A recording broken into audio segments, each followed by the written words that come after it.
The Reformation Project was developed by Matthew Barnes, the 23-year-old author of God and the Gay Christian.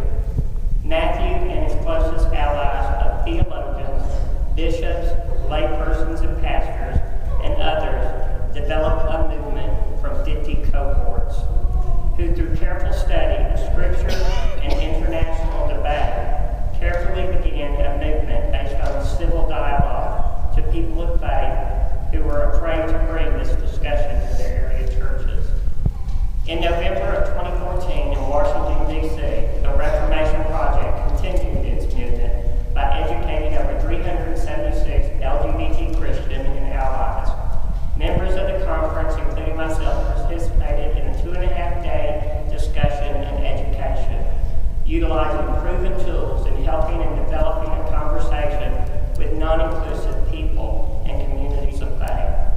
We broke into groups and role play, like the African American activists and their allies in the midst of the civil rights movement, seeking only a place at the table of a Woolworth counter or an equal seat on a bus transit. We left no boundary untouched. No scathing comment was left unspoken. We heard the likes of discrimination from every denomination, every place on earth, from the Philippines to the Angola, to the Congo, to the likes of Birmingham, Alabama, to nearby Jackson, Tennessee.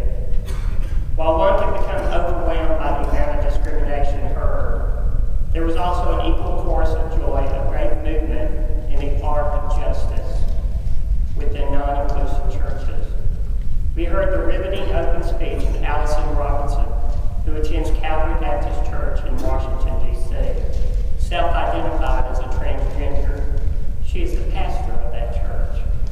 We heard from Dr. David Gushee, a former professor of moral ethics at Union University in Jackson, Tennessee, now serving at Mercer University in Atlanta. The Reverend Frank Schaefer, the Methodist pastor, who so boldly married his son and was defrocked for his actions.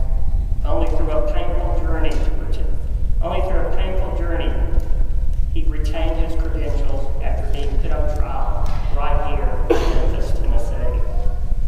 And lastly, Gene Robinson, the first openly gay archbishop of the Episcopal Church.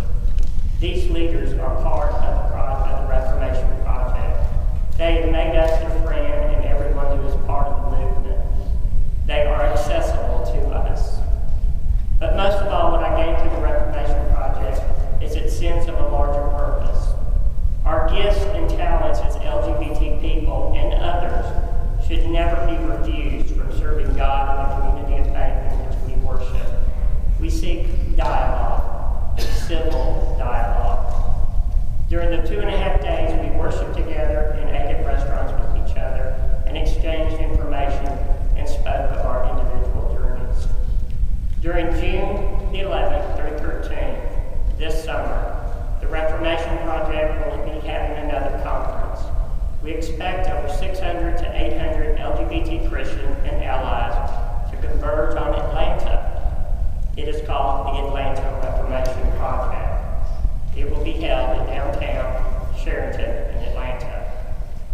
We at the Reformation Project are inviting you, First Congregational Church of Memphis, to be part of these historical moments and to give you the tools to take back to your community, your family, your brothers and sisters, your co-workers, or whoever else that may civilly engage you concerning equality for LGBT Christian people, teens, runaways and throwaways, or sitting in silence in their family churches, afraid and contemplating suicide.